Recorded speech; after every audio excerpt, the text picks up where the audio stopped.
আমি ক্লাস 8-এর একজন ছাত্রী। আমি রেজাল্ট ভালো করে স্যার আমাকে পছন্দ করতেন। আমি দেখতেও অনেক সুন্দরী ছিলাম। স্যার আমাকে নিজের মেয়ের মতো মনে করতেন। কিন্তু স্যারের মনটা যে এত নোংরা তা আমি জানতাম না। স্যার একদিন আমায় বলল, তোমার মতো আমার একটা মেয়ে ছিল। সে মারা গেছে। দেখতে একদম তোমার মতো। স্যার এসব কথা নাকি আমার বান্ধবীদের কেউ বলেছেন।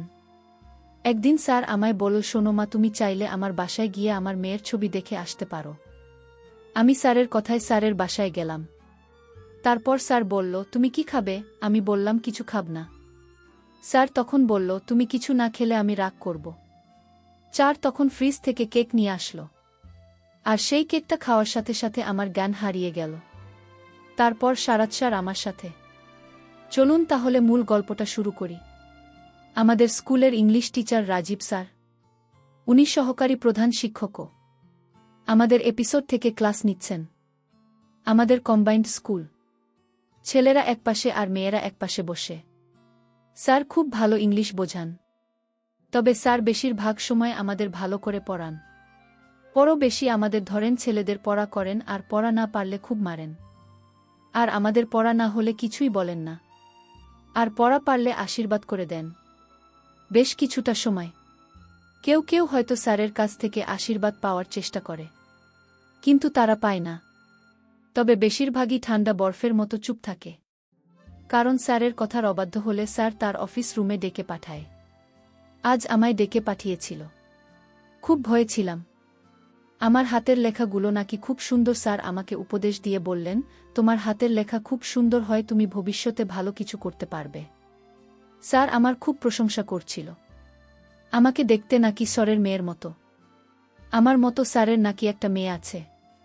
আমাকে স্যার পরীক্ষায় বেশি নম্বর দেবেন। কারণ হলো আমি নাকি দেখতে স্যারের মতো। স্যার এরকমভাবে আমায় ডাকতেন স্যার এর অফিসে। আর ক্লাসে যেন বেশি কথা না বলি। স্যারের অফিস থেকে বের হবার পর আমার মনে হয়েছিল, স্যার এরকম অদ্ভুত কেন? স্যার আমাকে বলেছিল, মা, তোর মতো আমার যে মেয়েটা ছিল সে বেছে নিয়ে মারা গেছে আরও 5 বছর আগে। স্যার এই কথাগুলো শুনে আমি কেঁদে ফেলি। তারপরে ক্লাসগুলো আমি আর ঠিক করে করতে পারিনি। ছুটি হবার সাথে সাথেই বাসায় চলে এসেছি। 2 দিন স্কুলে যাইনি। আজ স্কুলে আসার পর টিফিনের সব মেয়েরা আমায় ঘিরে ধরল। স্কুলের কিছু বড় আপু এসেছে। সেদিন কি হয়েছিল সবাই জানতে চায়। আমি তাদের কিছুই বলতে পারলাম না। তখন আমার এক বান্ধবী বলল, স্যার নাকি ওকেও ডেকেছিল। ওকে বলেছিল স্যার এর অফিসে জমা খাতাপত্রগুলো দেখতে, এরকম স্যার তাকেও ডেকেছিল। স্যার ওকে এই কথা বলেছিল যে তাকেও নাকি দেখতে তার মেয়ের মতো। আরেক আপু বলল, এই তো মাত্র শুরু, এমন আরও হবে। আর কাউকে কিছু বললে শুধু পরীক্ষায় ফেল করাবেন না, সাথে নাকি মিথ্যা বলে স্কুল থেকে টিসি দিয়ে বের করে দেবে। আরেক আপু বলুন, উনি একদিন একটা সমস্যার কারণে স্যারের কাছে ছুটি আনতে গেলে স্যার তাকেও নাকি বলেছিল তাকেও দেখতে স্যারের মেয়ের মতো। আমি ঠিক বুঝতে পারছি না, স্যার যাকে তাকে বলে তাকে নাকি দেখতে তার মেয়ের মতো। খুব অদ্ভুত ব্যাপার তো। আসলে স্যার এর কি জ্ঞান হারিয়ে ফেললে নাকি? আমি আপনাকে বললাম, আপু আপনারা কিছু বললেন না। কি বলবো বলো, কিছু একটা তো করেন। এভাবে আর কতদিন? আর কেন এই চুপ থাকা? তুমি ঠিক যে কারণে চুপ হয়ে আছো। আর কাকে বলবে বলো? স্যার কাউকে জানানোর সুযোগই দেয় না। 2 সপ্তাহ পর আমাদের প্রধান শিক্ষক সবাইকে অ্যাসেম্বলিতে দাঁড় করিয়েছেন। আমাদের প্রধান শিক্ষক খুবই ভালো। মাটির মানুষ আমাদের সাথে। স্যারের দেখা খুবই কম হয়। স্যার নানা কাজে ব্যস্ত থাকেন। তবে যখনই দেখা হয় আমাদের সাথে খুব হেসে মায়া দিয়ে কথা বলেন। কিন্তু আজ আর হাসছেন না। সবার দিকে কেমন করে তাকিয়ে আছেন। হঠাৎ করেই বলা শুরু করলেন, আমাকে তোমরা ক্ষমা করো। আমি তোমাদের যোগ্য নই। আমি স্কুলটাকে আদর্শ স্কুল করতে গিয়ে তোমাদের দিকে খেয়াল করিনি। তোমরা কিসের কষ্ট পাচ্ছ বুঝতে পারিনি। আজ থেকে কোনো শিক্ষক কাউকে মারবেন না। তোমরা শিক্ষকের কাছ থেকে অবহেলাও পাবেন। তোমাদের আর কোনো শিক্ষক মারতে পারবে না। আর আজ থেকে ছেলেদের সকল সমস্যার জন্য একজন পুরুষ শিক্ষক আর মেয়েদের জন্য মহিলা শিক্ষক থাকবে। নিজেদের সকল সমস্যার কথা তাদের জানাবে। ছুটির প্রয়োজনে তারা ছুটি দেবে। এরপরও কারো সমস্যা থাকলে আমায় জানাবেন। দয়া করে কেউ চুপ থাকবে না। পরে আমরা জেনেছিলাম স্যার কে জয়িং চিঠি দিয়ে সব জানিয়েছিল স্কুলের শিক্ষকের। এরকম লেখাপড়ায় অবহেলা করার জন্য তার বিরুদ্ধে চিঠি লিখেছিল। আমি স্কুল থেকে বাড়ি ফিরলাম। আর মনে মনে চিন্তা করলাম, স্যার যাকে তাকে নিজের মেয়ে মনে করে, এটা তো একটা অদ্ভুত ব্যাপার। না, এই স্কুলে পড়ালেখা তেমন ভালো হয় না। আমি এই স্কুলে লেখাপড়া করব না। মনে মনে সিদ্ধান্ত নিলাম। আমি বাড়িতে গিয়ে বাবাকে বললাম, বাবা, যদি আমাকে লেখাপড়া করাতে চাও তাহলে আমাকে একটা মহিলা মাদ্রাসায় ভর্তি করে দাও, যেখানে আমি হিজাব পরে মাদ্রাসায় যাব। বাবা আমার কথা শুনে বাবা বলল, দেখো মা, আমি কিছুদিন পর তোমাদের অন্য শহরে গিয়ে বাসা রাখব। মা, আর কিছুদিন লেখাপড়া করো, তারপর শহরে গিয়ে তোমার যা যেখানে ইচ্ছা সেখানে লেখাপড়া করতে পারবে। আমি কোনো বাধা দিব না। আমি বললাম, বাবা, তাহলে কতদিন পর শহরে উঠবে? বাবা বলল, তুমি ক্লাস 8-এ যখন উঠবে তখন চলে যাব, আর বেশি দিন ওয়েট করতে হবে না, মাত্র 6 মাস। ভুলে গেছি আমার পরিচয়টা দিয়ে দেয়। আমার নাম আকলিমা। আমি ক্লাস 8-এ পড়ি। আমার বাবা একজন বড় ব্যবসায়ী। আমরা 2 বোন 2 ভাই। সবার বড় হচ্ছে আমার বোন, নাম হেলেনা। বিয়ে হয়েছে প্রায় 5 বছর হবে। আমার বড় ভাই বিপুল এবার কলেজের 2nd ইয়ারে পড়ে। আমার পরিবারের মধ্যে আমি সবার ছোট, তাই সবাই আমাকে চোখে চোখে রাখে। আমরা থাকি নানার বাড়িতে। আমার বাবা আমার মাকে বিয়ে করায় আমার দাদা তার বাড়িতে জায়গা দেননি, তাই আমরা নানুর বাড়িতে থাকি। আমার নানুর বাড়ির এলাকাটা তেমন ভালো না, কিন্তু আমরা এই এলাকার অনেক অত্যাচার সহ্য করে নানুর বাড়িতে থাকি। তবে আমার বাবা শহরে একটা বাসা রাখবে বলেছিল এবং সেই বাসায় আমরা কিছুদিন পর চলে যাব। আমার বাবার ইচ্ছা আমি বড় হয়ে একজন ডাক্তার হব। যাই হোক, বাবা আমায় বলল, না, তুমি আর এই স্কুলে 6 মাস কষ্ট করে লেখাপড়া করো, কারণ এখানে স্কুল ভালো না। শিক্ষকরাও ছাত্রদের ভালো করে লেখাপড়া শেখায় না। আর তাই আমার লেখাপড়ার মন মানসিকতা এখান থেকে একেবারে উঠে গেছে। তারপর বাবার প্রতি তাকিয়ে লেখাপড়া করে যাচ্ছি। যাই হোক, আমি 1 সপ্তাহ পর স্কুলে গেলাম। স্কুলের ইংরেজি শিক্ষক, যার কথা একটু আগেই বলেছি, আপনারা শুনেছেন, ইংলিশ টিচার রাজীব, আমাকে টিফিন আওয়ারে আমাকে তার আর বললেন, বসো না, তোমার সাথে কিছু কথা আছে। স্যারের ডাকে আমি স্যারের অফিস কক্ষে প্রবেশ করলাম। স্যার বলল, তুমি এতদিন স্কুলে আসোনি কেন? আমি বললাম, আমি অসুস্থ ছিলাম। স্যার বললেন, না, ঠিক তোমার মতো আমার একটা মেয়ে ছিল। সে আজ পৃথিবীতে নেই, সে পরে চলে গেছে। আমার মেয়ের সাথে তোমার চেহারার অনেক মিল আছে। আমি স্যারের কথাগুলো মন দিয়ে শুনছিলাম।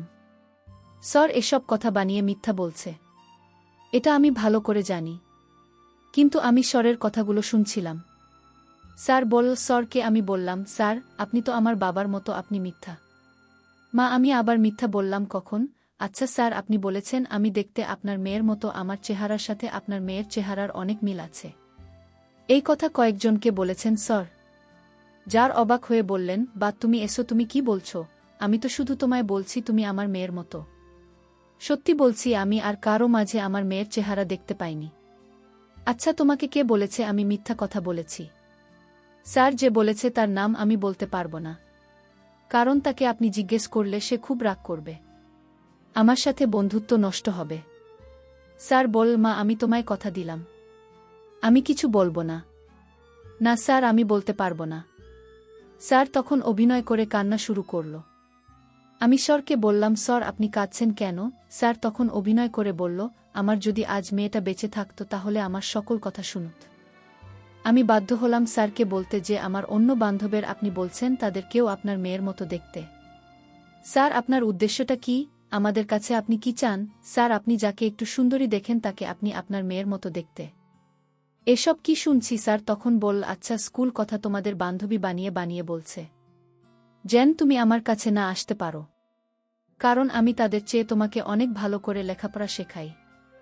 এটা তাদের সহ্য হচ্ছে না। আচ্ছা, তুমি আমার বাসায় একদিন যাবে। আমার বাসায় টাঙানো একটা বড় ছবি আছে আমার মেয়ের, সেই ছবির সাথে যদি তোমার চেহারা মিল থাকে তাহলে তো আর কোনো সন্দেহ নাই। আমি স্যারের এই কথা শুনে কিছুটা বিশ্বাস হতে লাগল, কিন্তু আমি তো জানি না যে স্যার আমার সাথে এমন নাটক করছে। আমি স্যারের মতো তা বুঝতে পারিনি। আমি স্যারের কথা বিশ্বাস করে তার বাড়িতে যাওয়ার সিদ্ধান্ত নিলাম। আমি স্যারকে বললাম, কোনোদিন যাব স্যার আপনার বাসায়? স্যার বলল, সন্ধ্যার দিকে যেতে পারলে আমার জন্য ভালো হয়, কারণ সন্ধ্যের দিকে আমার স্ত্রী বাড়িতে থাকবে। তার মুখ থেকেও শুনতে পারবে। স্যার যেরকম নাটক করতে পারে তা আমি জানতাম না। আমি স্যারের কথা বিশ্বাস করলাম। স্যার পরের দিন আমাকে বললেন, মা, আজ আমাদের বাড়িতে তোমার যেতে হবে। না গেলে আমি খুব কষ্ট পাব। আর আমার স্ত্রীকেও তোমার ব্যাপারটা বলেছি। আমি স্যারকে বললাম, ঠিক আছে স্যার, আমি যাব। তারপর সন্ধ্যার কিছুক্ষণ আগে আমি রওনা দিলাম। সন্ধ্যার নামাজের শেষে আমি স্যারের বাসায় উপস্থিত হলাম। স্যার আমায় বলল, বসো মা। স্যার আমায় দেখে অস্থির মনে হল। আমি জিজ্ঞেস করলাম, স্যার আপনার স্ত্রী কোথায়? স্যার বলল, আজ এখনো আসেনি, হয়তোবা চলে আসবে কিছুক্ষণের ভিতরে। আমি স্যারকে বললাম, স্যার আপনার মেয়ের ছবিটি কোথায়? স্যার তখন বলল, মামা তো আসছো, কিছু খাও, একটু রেস্ট নাও, তারপর সব দেখাচ্ছি। আমি স্যারকে বললাম, স্যার আমি কিছু খাব না। স্যার বলল, যদি তুমি না খাও তাহলে আমি খুব কষ্ট পাব। আমি স্যারের কথা রাখতে গিয়ে স্যার আমার জন্য ফ্রিজ থেকে দামি কেক নিয়ে আসলো। আমি কি একটা খেয়ে নিলাম। কেকটা খাওয়ার কিছুক্ষণ পর আমার মাথা ঘোরাচ্ছিল।